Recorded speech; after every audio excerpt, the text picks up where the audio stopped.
Donc, bonjour à toutes et à tous. Je suis Marie Duquesne, je suis enseignante-chercheur de Bordeaux INP et j'effectue mes enseignements à l'ENSCBP et ma recherche à l'I2M. Donc, l'I2M, c'est l'Institut de mécanique et d'ingénierie de Bordeaux. Et j'ai la chance de travailler sur un sujet qui est vraiment d'actualité et qui est passionnant, c'est le stockage d'énergie.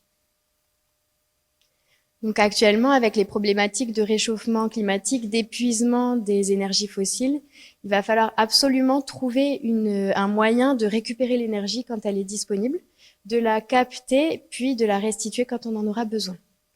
Donc, par exemple, on pourra utiliser les sources d'énergie renouvelables, comme l'énergie solaire, ou récupérer de la chaleur qui est perdue par certains procédés industriels.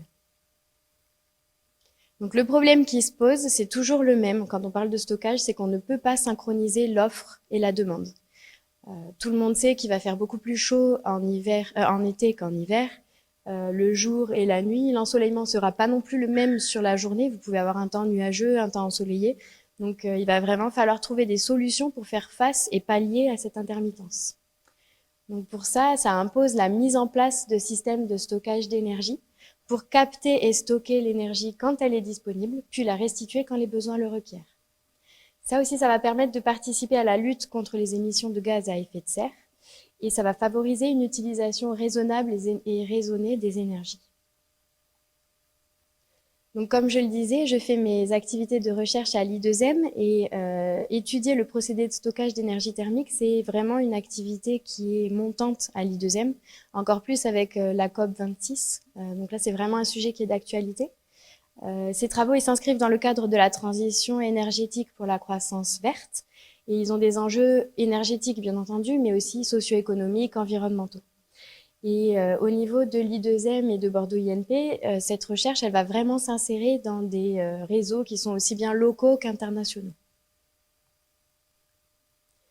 Mes travaux portent sur le stockage d'énergie pour une gamme de températures qui est bien précise, de 5 à 200 degrés, et sur des matériaux qui sont les matériaux à changement de phase. Et plus précisément, les transitions liquides-solides. Donc comment ça fonctionne? Mais par exemple, si on veut faire du chauffage, on va avoir une période de charge avec une transition solide à liquide. Le matériau en fondant va se charger en énergie, garder l'énergie tant qu'il est en phase liquide. Et au moment où on aura besoin de cette énergie-là, il suffira d'activer la cristallisation. Les cinétiques de croissance cristalline vont nous donner des informations sur le temps et la puissance de décharge d'énergie. Donc les applications, elles sont multiples, le bâtiment, les systèmes électroniques, les procédés industriels, les transports. Et on sait que les performances d'un système vont dépendre essentiellement du matériau et de ses propriétés. Donc l'étude à l'échelle du matériau est primordiale. Au niveau des caractéristiques, comme un matériau, on va chercher énormément de propriétés qui vont être profitables au stockage d'énergie, à commencer par la température de charge, c'est-à-dire la température de fusion, la densité énergétique. Plus on va pouvoir stocker d'énergie dans un petit volume, plus les systèmes qu'on pourra concevoir seront compacts, ce qui est très profitable pour les applications que je vous ai citées précédemment. On va avoir aussi des questions et des problématiques autour de l'activation de la décharge, donc l'activation de la cristallisation, des transferts de chaleur, de la stabilité à long terme. Par exemple, dans un bâtiment, quand vous investissez dans une maison, vous pensez sur 30 ans, vous ne voulez pas que le système tombe en panne tout de suite ou que le matériau soit plus réutilisable.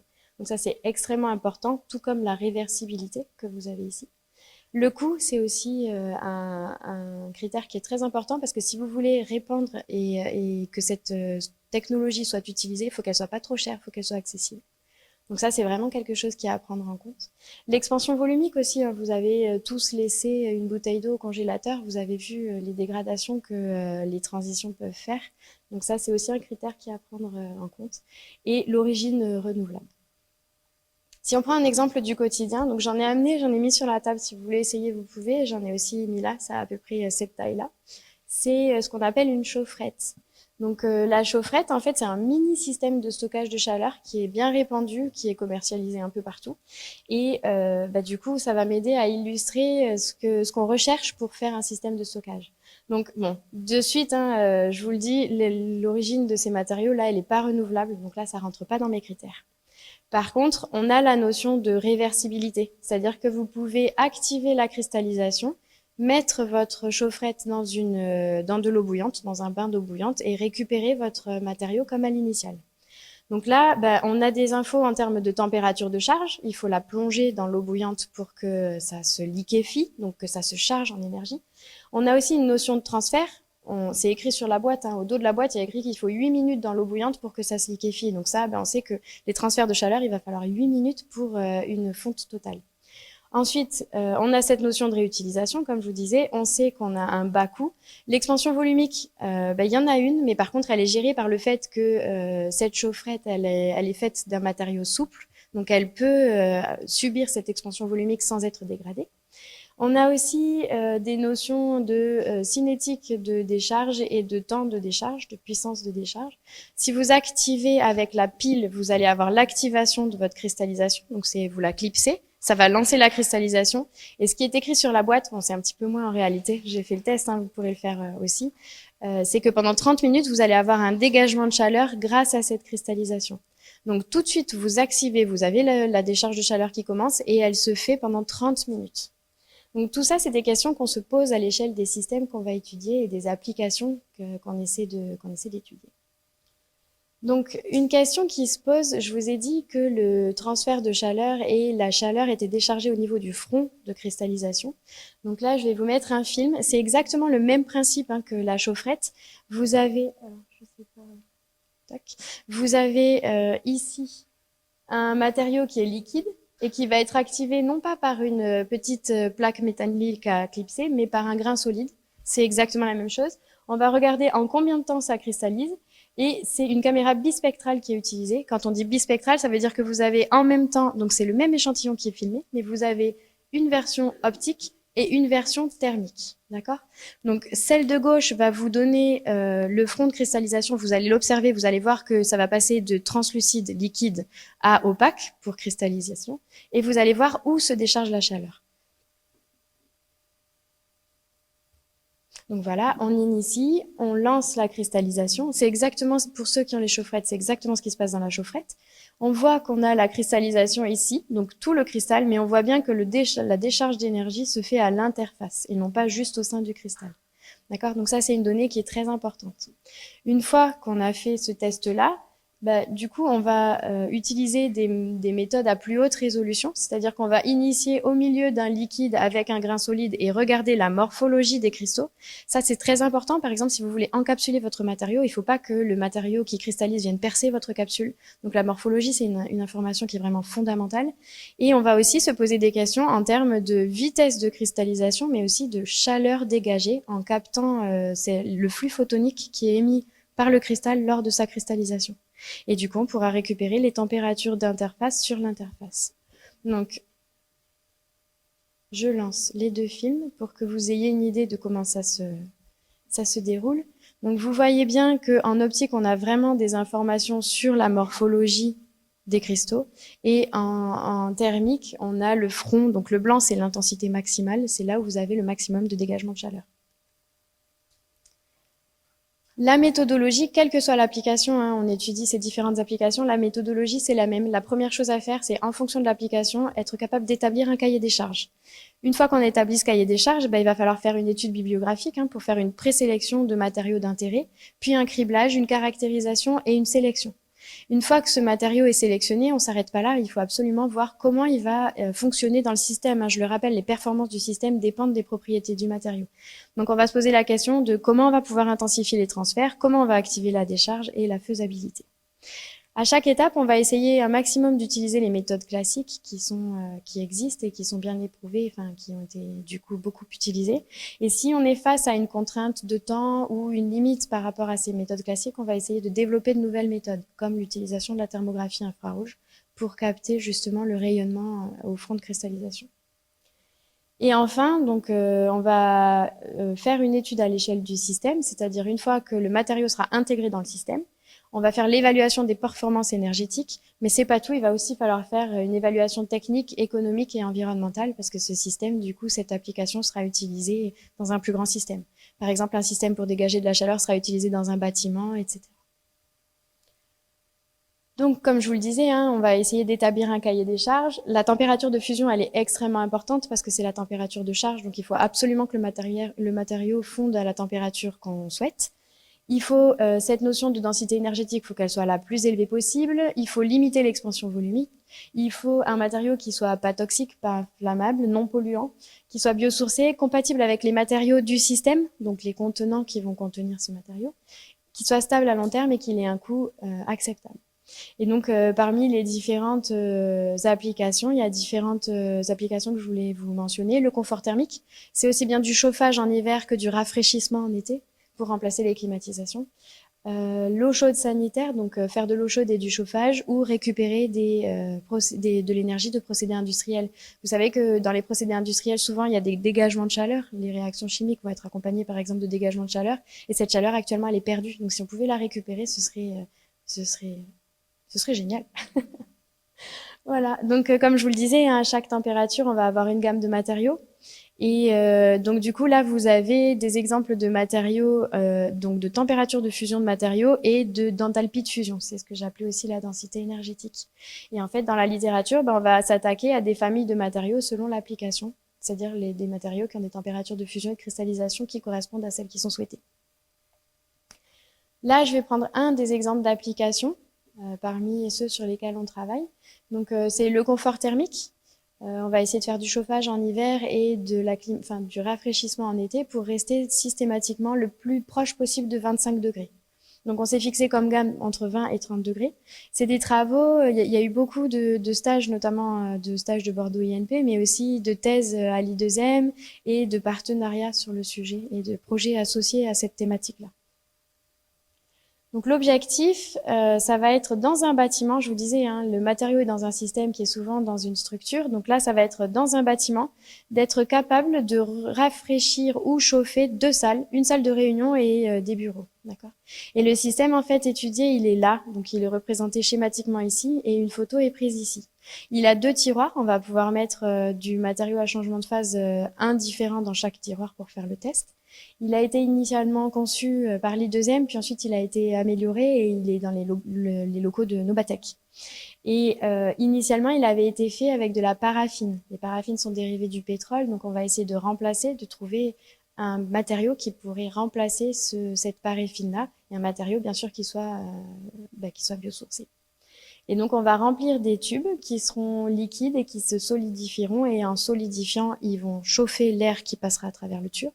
Et à l'inverse, ils partiront de solides et ils vont fondre pour venir capter la chaleur de la pièce et rafraîchir la pièce. Donc voilà, ça s'est fait en partenariat avec Nobatec. Donc comme je vous disais, hein, l'étape de sélection des matériaux, elle est très importante. Donc les paraffines sont dérivées du pétrole, donc ça fonctionne pas. La stabilité à long terme est très importante, donc on a dû éliminer les sels hydratés malgré leurs propriétés thermiques très très intéressantes, ce qui présentait des problèmes de ségrégation, de corrosion. Donc dans le système, ça pouvait pas fonctionner.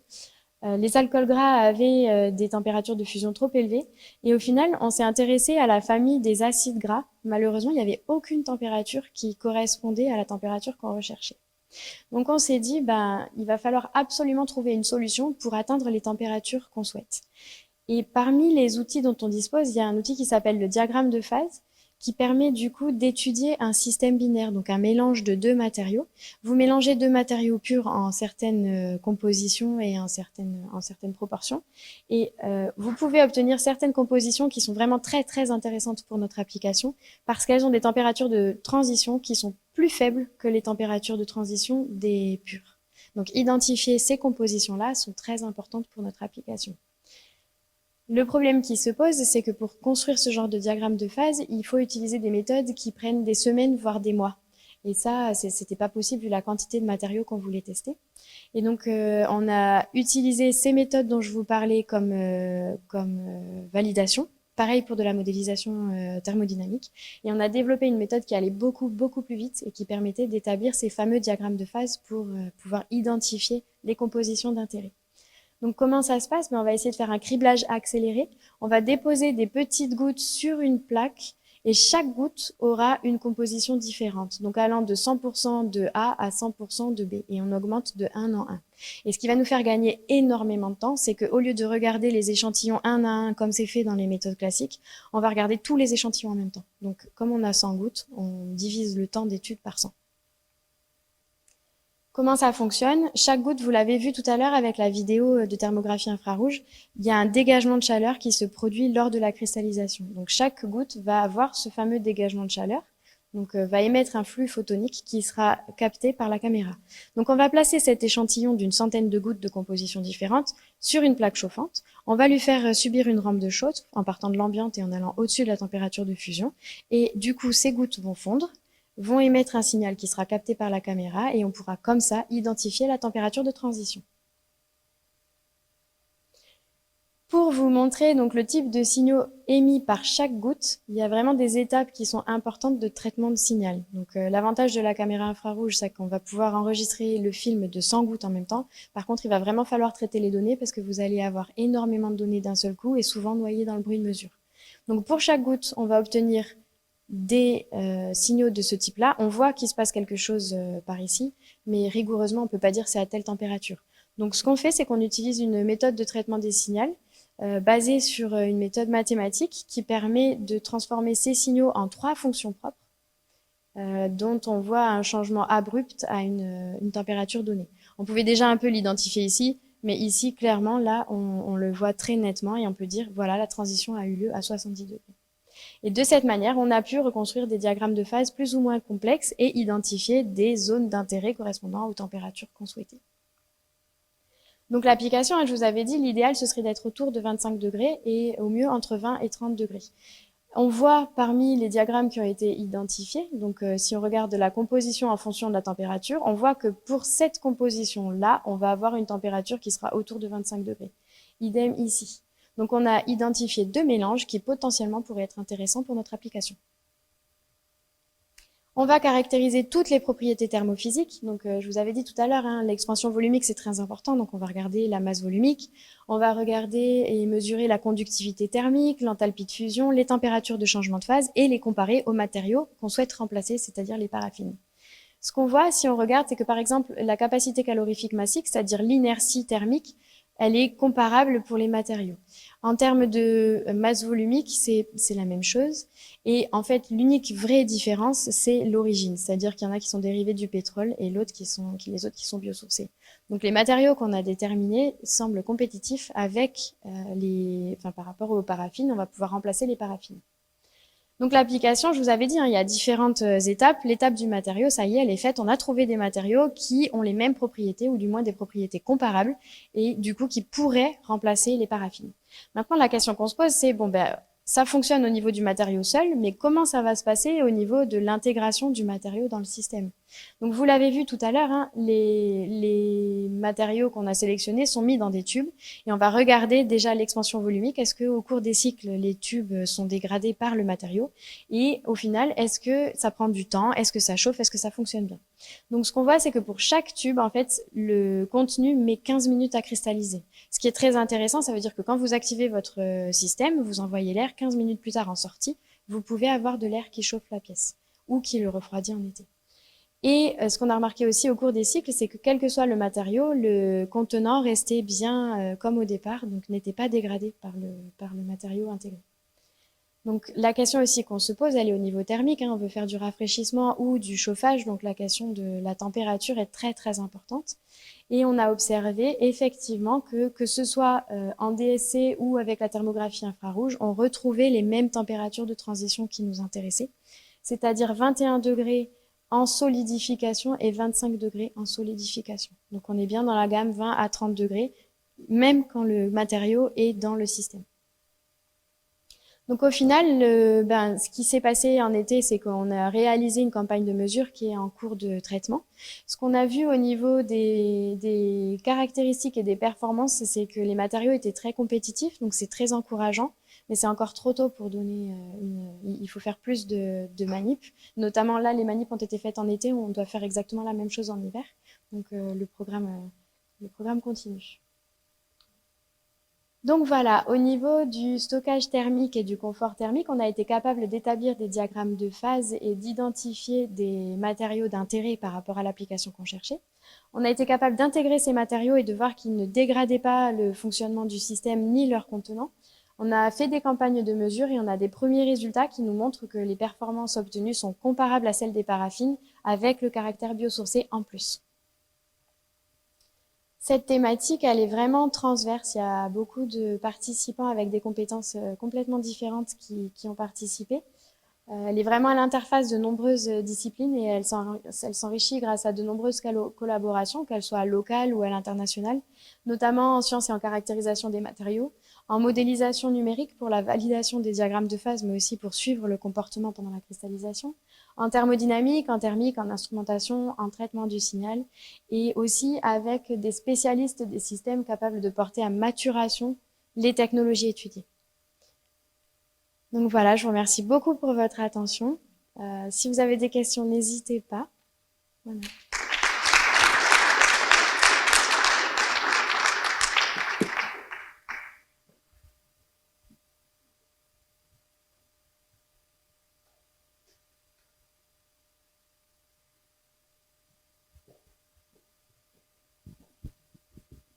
Oui, merci pour l'exposé. Excusez-moi, une petite question pratique. Vous avez une idée du rendement énergétique de ces chaufferettes là, vous avez entre les 8 minutes d'une casserole à porter à ébullition et puis la chaleur qu'on récupère, on a un rendement de combien? Vous savez pas? Ah non, honnêtement, c'est vraiment du qualitatif pour montrer la D'accord. cristallisation et le fait que ce soit du dégagement de chaleur. Mais non, on n'a pas caractérisé ce système. Ok, merci.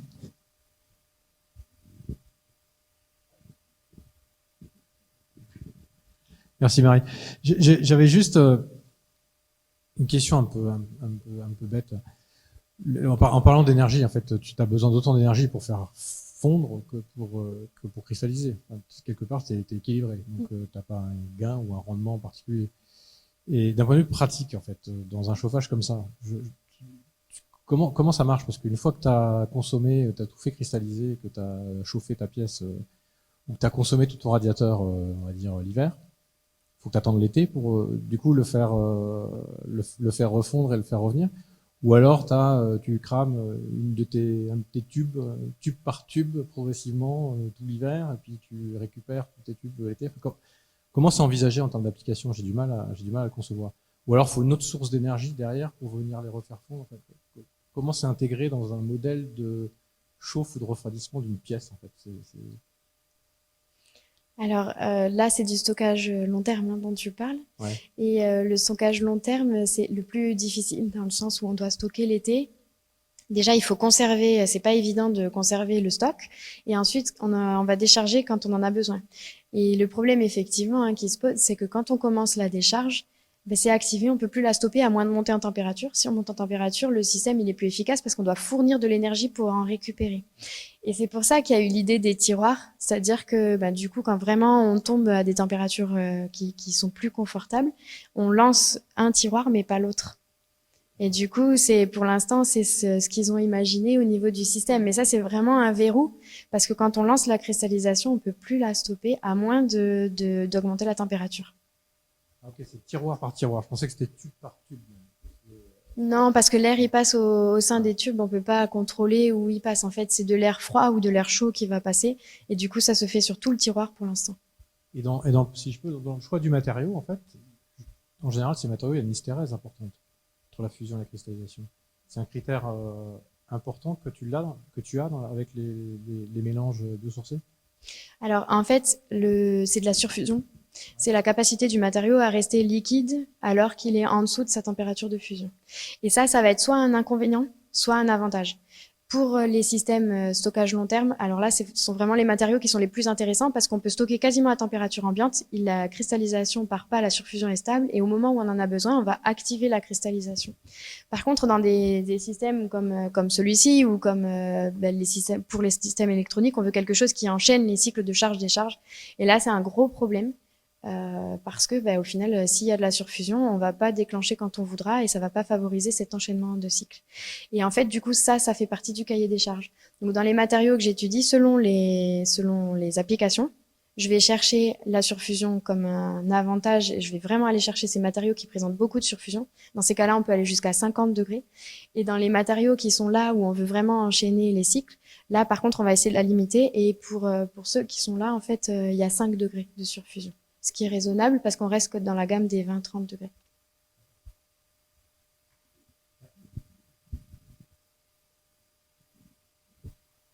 J'ai pareil comme Sébastien, une question un peu pratico-pratique. Donc, j'ai une maison d'habitation, 200 mètres carrés, et il y a 3 jours de pluie sans soleil. Et combien de tonnes de ce matériau il me faut pour rester au chaud? Alors, on avait montré, au niveau des puissances et des calculs, qu'un cumulus, un grand cumulus comme pour la maison de 200 mètres carrés. Déjà, t'as de la chance d'avoir une maison de 200 mètres carrés. mais du coup, tu auras un grand cumulus dans ta maison et un grand cumulus comme ça permettrait de chauffer sur peut-être pas 3 jours, mais 48 heures, oui. Et en fait, la question surtout qui se pose, c'est, dans ces cas-là, il faut réfléchir à la température que tu es prêt à accepter comme température de confort. Parce que selon ça, tu vas mettre un matériau qui va relarguer plus doucement de la chaleur, mais sur une plus longue durée. Ou alors, tu as besoin d'avoir, de monter la température. Et là, il va falloir un peu plus de puissance et une cinétique de cristallisation qui sera un peu plus grande. Voilà.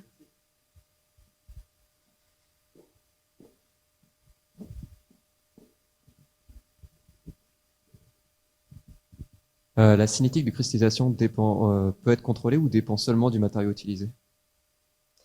Elle peut être contrôlée à différents degrés de surfusion. C'est-à-dire que plus le degré, c'est pas linéaire, c'est une courbe. Du coup, vous allez avoir des températures auxquelles les cinétiques sont plus faibles et d'autres où les cinétiques sont plus grandes.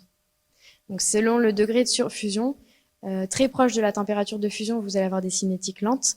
Et puis ensuite, plus vous diminuez votre température, plus la cristallisation va être rapide. Vous allez atteindre un maximum parce qu'après, il y a l'enjeu avec les diffusions des molécules et vous allez redescendre.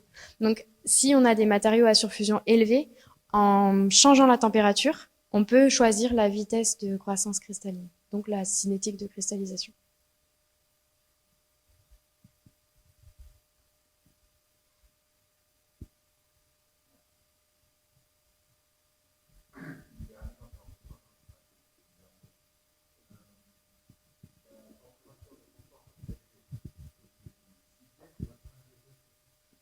C'est entre 20 et 30, mais l'idéal, ce serait en fait de pouvoir cibler en fonction de l'utilisateur. C'est-à-dire qu'au moment d'acheter son système, la personne va vous dire, moi, je suis très à l'aise à 19 degrés, c'est là que je me sens le mieux, j'aime pas trop la chaleur, je suis tout le temps en t-shirt. Très bien, on va choisir un matériau qui fond plus bas. Et à l'inverse, quelqu'un qui va dire, moi, j'aime bien quand il fait bien chaud, j'aime bien, je me sens mieux. La notion de confort, c'est vraiment quelque chose qui est subjectif, hein. D'une personne à une autre dans une pièce, vous n'allez pas du tout avoir le même ressenti. Et l'idéal, c'est pas encore d'actualité, hein, mais l'idéal, ce serait de pouvoir adapter, en fait.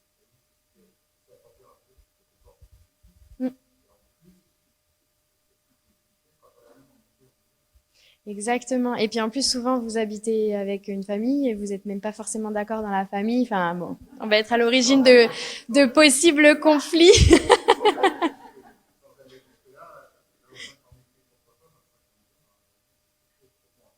Oui, bien sûr. Non, mais après, du coup, là, vraiment, on est à un point où il y a un verrou entre le matériau et le système.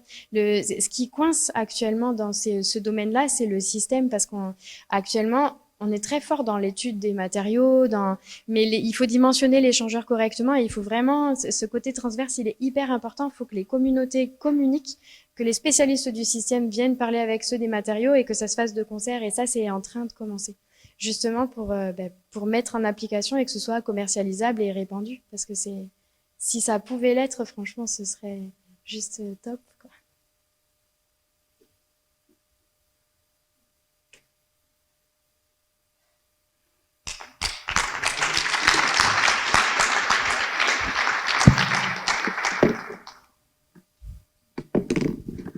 Bon, écoutez, je pense que c'est le moment de clôturer cette journée. Alors, veuillez excuser la direction générale qui a dû s'absenter. Il y a une vingtaine de minutes, ils avaient une réunion de politique de site justement sur la recherche avec notre partenaire le CNRS. En tout cas, ils s'associent à moi. Je reconnais que c'est une journée de qualité vraiment et merci à toutes les interventions. Moi qui suis bien novice, j'ai appris énormément de choses et je pense que j'étais pas la seule. Donc merci à tous et puis à l'année prochaine pour une nouvelle édition. Voilà, merci, au revoir.